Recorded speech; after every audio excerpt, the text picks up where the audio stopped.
There are over 30 types of bacon.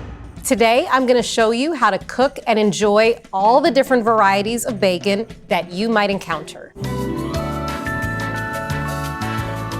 Streaky bacon, also known as American bacon, but if you're in the US, you're just gonna refer to it as bacon. Streaky bacon comes from the belly of the pig. It's gonna be a much fattier cut. So this bacon can be cured, uncured, smoked, unsmoked, but it is all streaky bacon. Curing is the process of treating meat with salt and seasonings to preserve it. Dry curing is when you pack the meat in salt and no liquid. Wet curing is when you submerge the meat in a salty solution or brine. Wet curing keeps the meat a little bit moister. Dry curing is a more traditional, ancient method of preserving meat. Smells so good. It's got all that like savory, light smokiness that you want from bacon. You get a lot of richness from the fat, so it kind of coats your palate, but not aggressively heavy. And the texture is so nice. I've got like crispy bits from the fat here, and then the meat itself has a little bit of chew to it. Slab bacon. Slab bacon is a large piece of cured belly. Traditionally, bacon has always been cured in full belly slabs. This one has been smoked, so the outer layer of fat picks up a little yellow hue, and the meat on the back is gonna be a little bit darker. The cross section of slab bacon looks exactly like streaky bacon because that's what it is, just unsliced. Slab bacon is often used to cut into lardons, which are essentially big matchsticks. In traditional French cooking, lardons are always used in beef bourguignon, coq au vin, and frisée salads. These are gonna get even crispier as they cool, but you can see how the fat turned a little brown and toasted. When these cool to room temp, they're gonna be super crispy. It's like little bacon croutons. Never throw away your bacon fat.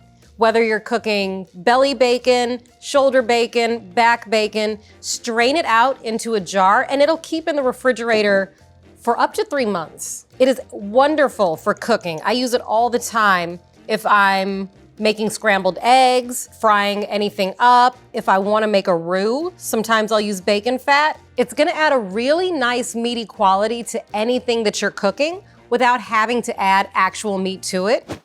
Lapyok or Chinese bacon. The curing mix used for lapyok is what give it that distinctive darker color. Soy sauce, brown sugar, and dark spices. You can get this in a lot of Chinese grocery stores and butcher shops. Because of the curing and air drying, it's often harder than other types of bacon, so it's usually steamed or boiled before it's used. One of the most common uses for lapyok is to add a whole piece of it to a rice cooker while the rice is cooking, and then afterwards take it out and slice it and serve it with that rice. Now I'm gonna give it a taste. That is really good. It's definitely a lot sweeter than the American bacon, and it has a little bit of a deeper flavor. You can't really tell that it's soy sauce, but it has another dimension of flavor that you can't quite put your finger on. You can definitely taste a light bit of the star anise and the cinnamon, which comes through really beautifully with this blend of curing mix flavors. This is gonna be absolutely delicious cooked into rice, but one of my favorite uses, put this into a stir fry, and when you have it in the saute pan, all these beautiful fatty pieces are gonna get super crispy. This is a very fast, simple way to prepare it, where you get all of the flavor and the texture highlighted with the beautiful vegetables. Pancetta. You can see the pancetta has bright white fat. The outside has no rind, and the meat itself is more of a rosy hue. It's always sliced crosswise, so you see that beautiful shape, and then it can be used to wrap meat or vegetables before roasting or grilling. In Italy, pancetta is often sliced very thinly and served alongside other types of charcuterie, but outside of Italy, it's typically cooked, used as a base for sauces, pastas, and vegetable dishes. Oh my God. So with the pancetta not being smoked, you taste more pure, meaty, porky flavor, and it is so delicious. It's savory. Because this is dry cured, the meat actually cooks up a little bit crispier with all the rendering fat, because it gave up so much moisture early in the curing process. So the pancetta flavor is very intense and robust and would stand up to a number of pasta sauces. Boczek Wędzony. This bacon comes from Poland. It shares a lot of the same characteristics as some of the other belly bacons that we've looked at. People would typically use this in soups and stews, or sauteed alongside scrambled eggs and served with breakfast. But you could also put it simply on top of a piece of rye bread and have it with mustard. You can see here that the meat is a little bit drier looking than some American bacons. And also because it's smoked, it feels a little firmer and has this dark pellicle around the outside, which is just a layer around the outside that absorbs the smoke and gets a little darker than the inside. Ooh, this feels much crispier. It smells super smoky, but the taste is a very mild, pleasant smoke. One traditional dish made from Boczek Wędzony is szmalek. Szmalek is made by rendering the pork fat, cooking it with onions and spices, spreading that on top of a piece of toast that you then serve with onions and pickles. You pretty much had me at pork fat. This is so good. It's creamy and it's mild. You get some sweetness from the onions in there. It's like very comforting. It feels like a delicious pig just gave me a nice hug. Boczek.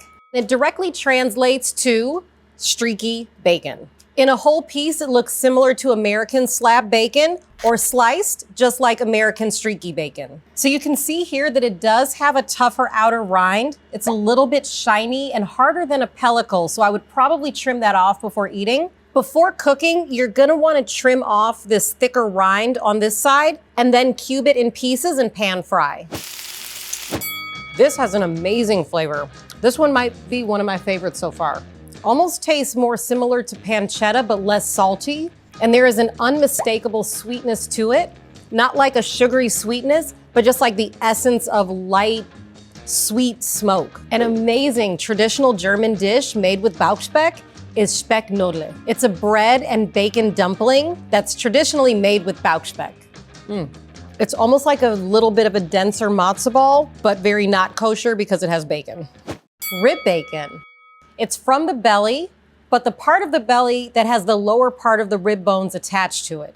It's easily identifiable because you'll see the rib bones still attached in the center. You can find it in many regions around the world: Germany, Poland, in the Balkans, and several other countries. It's used a lot, especially simmered in soups and stews, to give those dishes a rich, unctuous, meaty flavor. You can cook it in a variety of different ways, but it's usually just placed into boiling water to give soups and stews that meaty flavor.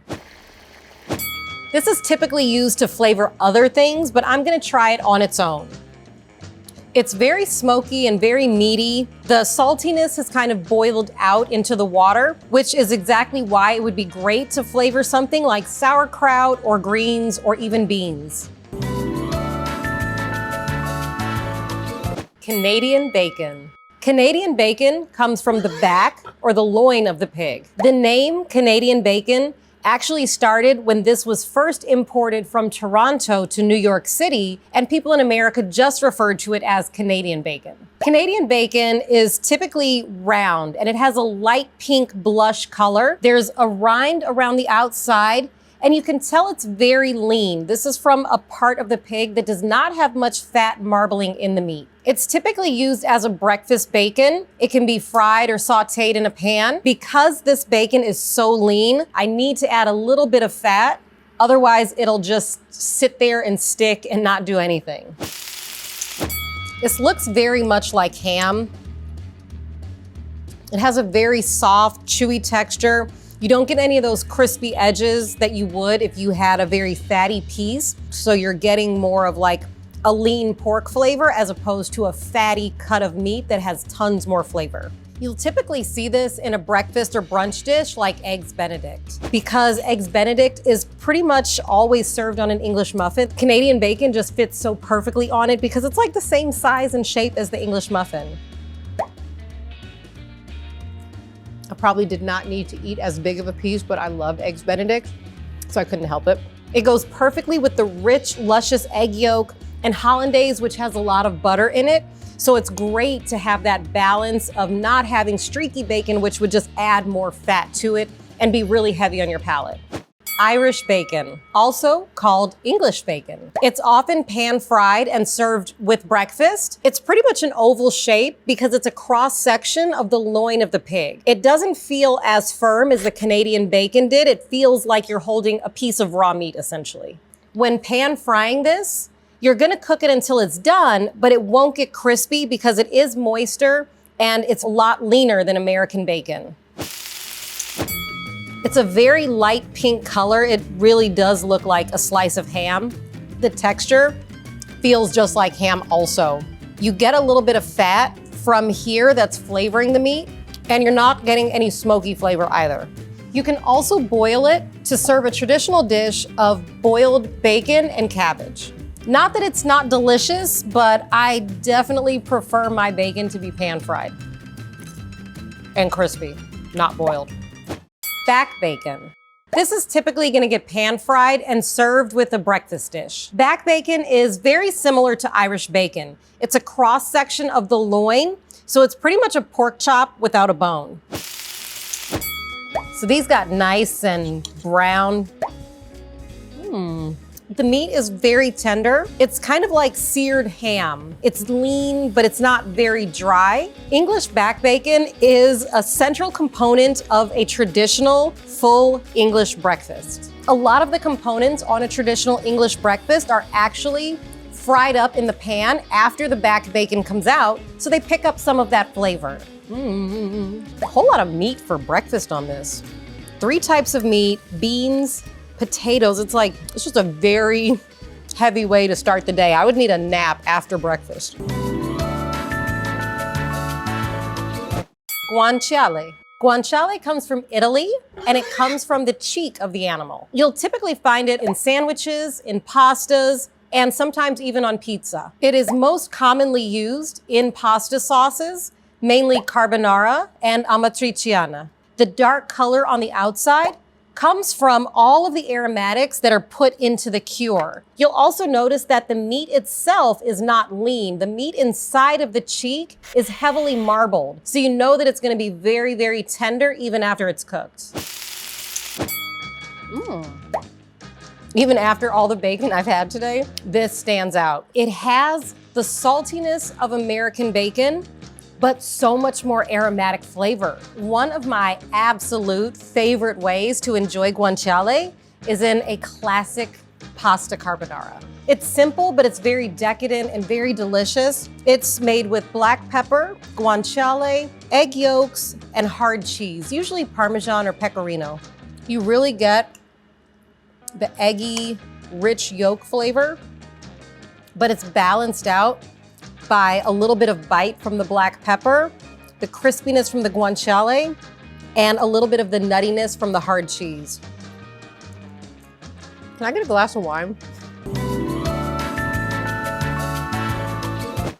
Turkey bacon, fakin' bacon. For religious and other reasons, some people don't eat pork. So there is a whole world out there of non-pork products that are cured, smoked, and prepared to be bacon substitutes. Our first one is turkey bacon. Turkey bacon first started showing up in the United States around the 1980s. Turkey bacon is a mixture of the thigh and leg, the dark meat, combined with the breast or the white meat of the turkey. They're ground together and then pressed into a slab and sliced thinly, just like pork bacon. But you can tell that there's a little bit of fat here and there. It looks very lean overall, so it's also an alternative for people who want a leaner, healthier option to traditional bacon. Because it's so lean, I want to add a little bit of fat to the pan. I'm so full of bacon, I don't know if I have any more room. Okay, let's do this. I'm not knocking it.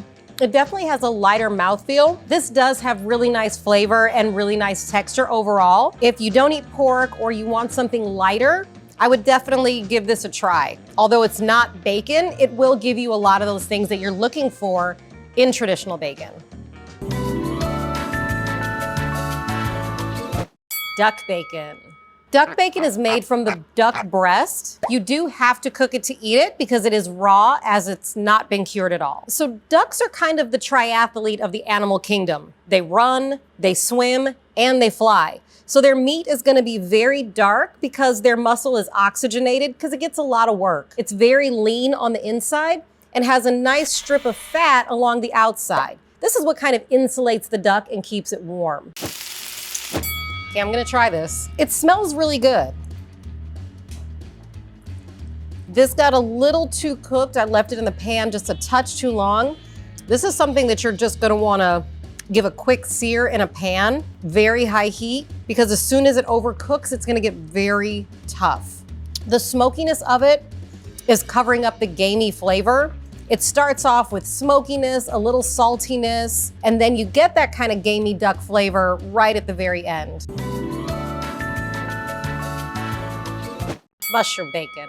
Mushroom bacon is a good alternative for vegans or anybody who wants to avoid meat at all. So for our mushroom bacon, we're using very thinly sliced shiitake mushrooms that will coat with a tiny bit of oil and a little salt. I'm using shiitakes because when they crisp up and caramelize, they almost have a smoky quality to them without having to add smoked salt or a smoked flavor. So obviously shiitakes don't have any natural fat inside of them. This is a vegetable, not a piece of meat. We're going to just lay them into a single layer, and that's why you want them to be very thinly sliced, because the thicker they are, the chewier they'll be and the longer they'll take to cook.